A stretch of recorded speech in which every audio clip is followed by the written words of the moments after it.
This is a Verilog code for 32-bit ALU. Uh, this is the module which I have created named ALU. It has four inputs and one output. In the four inputs, there are two operands to the ALU. These operands are 32-bit operand A and operand B, starting from 0 to 31 individually. Then another input is enable, which will decide whether the output would be generated or it would be a high impedance state.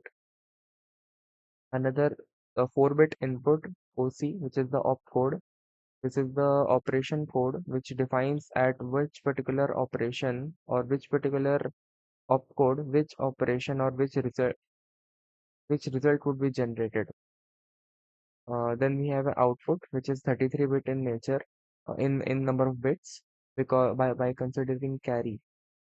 Uh, then from here, always at the rate A, B, enable and OC begin. So what does this mean is that uh, begin the operation whenever A, B, enable or OC. So the always block is a conditional block in the code. Basically, this particular list between the two parentheses is called as the sensitivity list. So whenever these parameters would change, the code which is present inside the always block, that would be changed accordingly. So the code from here to here would be changed whenever the parameters which is present between the parentheses would change. So that is the functioning of the always block. Then I have used a conditional statement named if enable equals to 1, then only the whole process and functioning of the ALU would be possible. If this enable is 0, then the functioning of this all these operations, all these 16 individual operations won't be possible. And to handle that case, there is another by default state which is given to the result, which is a high impedance state. So that would be displayed if enable is 0. So then similar to the switch case statement in the C++, I have used a statement named case. Inside the parenthesis, I have given the parameter as OC, that is the opcode, that for different opcodes, different operations would be executed. So 4 apostrophe B stands for 4-bit binary. So this the number which you can see is 4-bit binary in length and in format. So similarly, it can be 4 apostrophe D, that is 4-bit decimal or 4-bit hexadecimal. But right now I have used binary numbers to describe to write from 0 to 15. That is why I have written 4-bit B, 4 apostrophe B. Then at 000, when this particular number is the opcode here, as I in the beginning I have described the opcode as a 4-bit input to the ALU. So this is the 4-bit opcode. So at 000, addition operation would be performed between the two operands, and the result which would be generated would be the addition of these two operands. Then when the opcode is 001, then subtraction operation would be performed. Similarly, division, multiplication, modulus, NAND, which is a logical operation, and, or, nor, sorry, XOR, nor, XNOR, all these logical operations would be performed based upon the different input combinations of the operand. Decrement, complement, and this is also complement. This is complement of B. If you could see that negate operation is there in front of B. Increment, and that is the custom operation which I just created by myself in order to fill that particular 15th operand. And then end case, similar to the switch case statement. So this whole block is part of the case statement. This whole block is part of the if statement. And then in order to tackle the if enable is 0, then else So I have declared, I have wrote a 32 apostrophe h. That means if the enable is 0, then the result would be, I have used a continuous assignment here. No, not, sorry, not continuous assignment. That is assign. We use it in data flow. But result is declared assigned to a 32-bit hexadecimal Z. That is the high impedance state, as this is a 32-bit ALU. So the result operands are 32-bit. The result would be also 32-bit in nature. Then end module. This was the main code. Now this is the test bench. What a test bench is?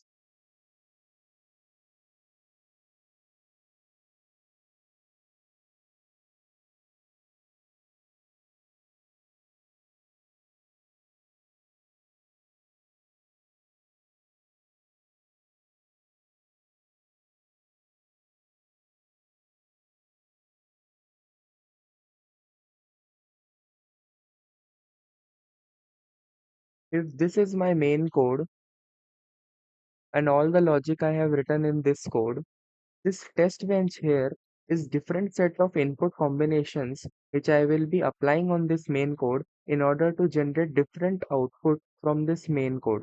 So basically this test bench would be used to test this main code on various different types of combinations and different parameters on all different types of situations which can occur in the program. So that is what a test bench is.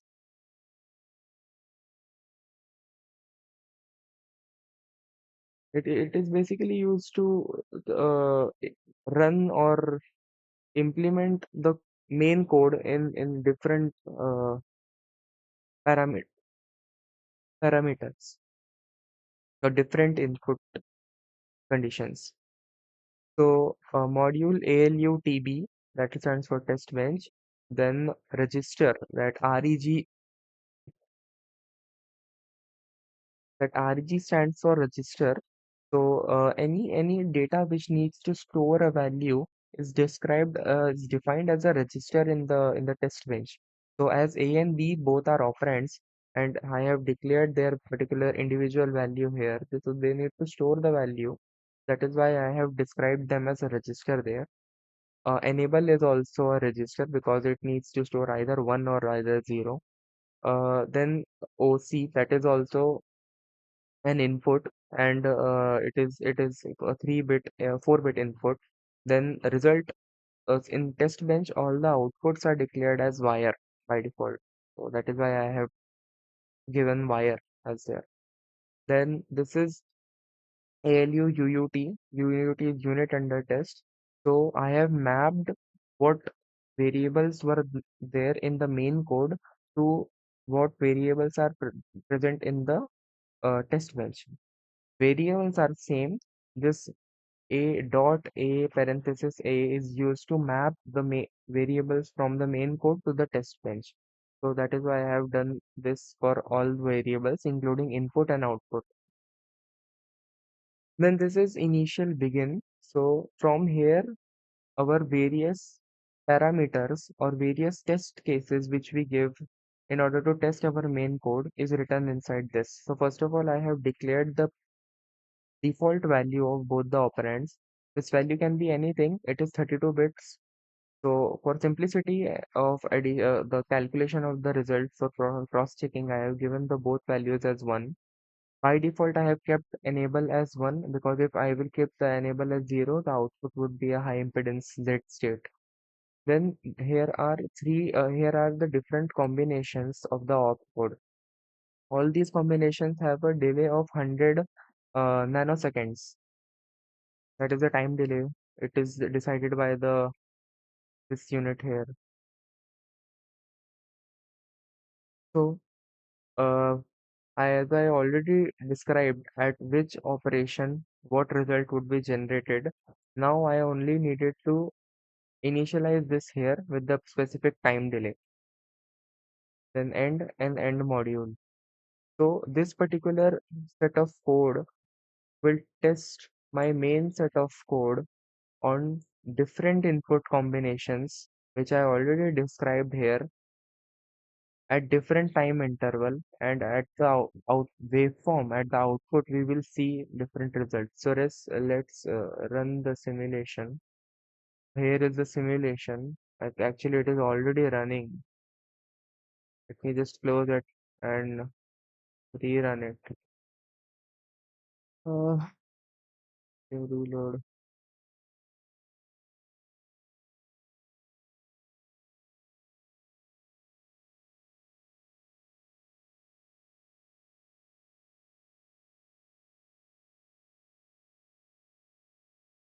Now I'm running the simulation, the behavioral simulation.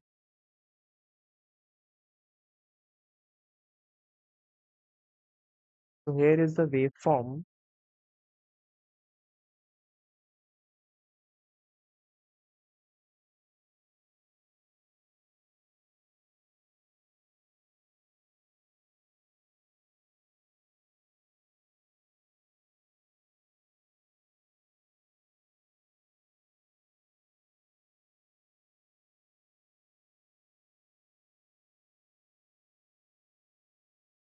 Here is the waveform.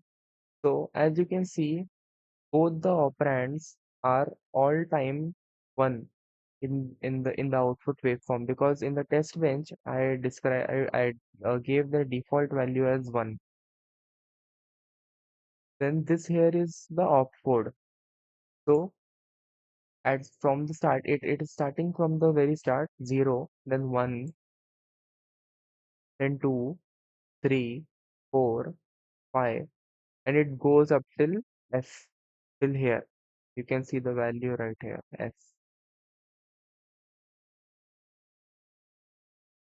because there are total 16 combinations starting from 0 to 1 1 1 1. So when this is 0, when this is 0, our variable r should give us value 2, and it is giving the result as 2, because at 0 I described a plus b as the result. So it is giving me the addition of the two operands. Then it gives us the subtraction of two operands.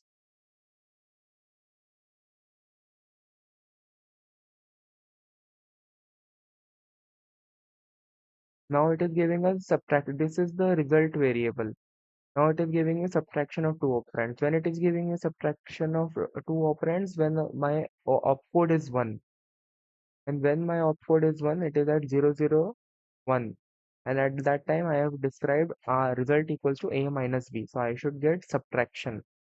That is why I am getting subtraction. Similarly, for different combinations of the opcode, I am getting different outputs here in the result. Different logical and different arithmetic outputs. So let's say this is 5. So at 5, I am getting this, the NAND operation between the two operands. As both are 1, we are getting this particular value. So this is the output waveform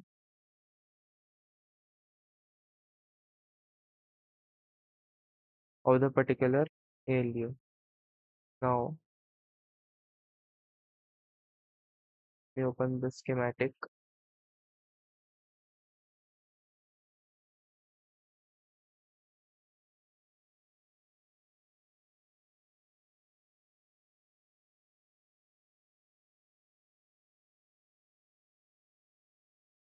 This is the schematic.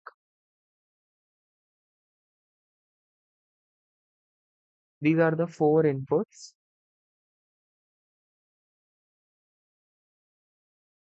the opcode, both operands, and enable. This is the logical unit. This is the arithmetic unit. There are different arithmetic operations: subtraction, division, multiplication, mod, inversion, complement, subtraction, inversion, add. There are different arithmetic modules. Then there are different logical modules here. All these particular, if you count them in number, 1, 2, 3, no, 0, 1, 2, 3, 4, 5, 6, 7, 8, 9, 10, 11, 12, 13, 14, 15. So 0 to 15, that's 16 different operations performed on two different inputs. All this data is going into a 16 is to 1 mux, that is a multiplexer. A multiplexer, based upon the number of select lines and the combination of select lines, select the input and present that input on the output. So that the select line of the 16 is to 1 mux is our opcode. So different combinations of the opcode decide what result would be displayed. Then there are 2 is to 1 mux. The select line of both these 2 is to 1 mux is the enable. So that is why I said that if enable needs to be 1 in order to get a output here. Because if enable is 0, then this tri-state buffer will give us the high impedance output state at the output. So there is a tri-state buffer. If enable is 1, then the output of these two mux will be given to the tri-state, and then accordingly the tri-state will show the output. So this is the schematic of the ALU.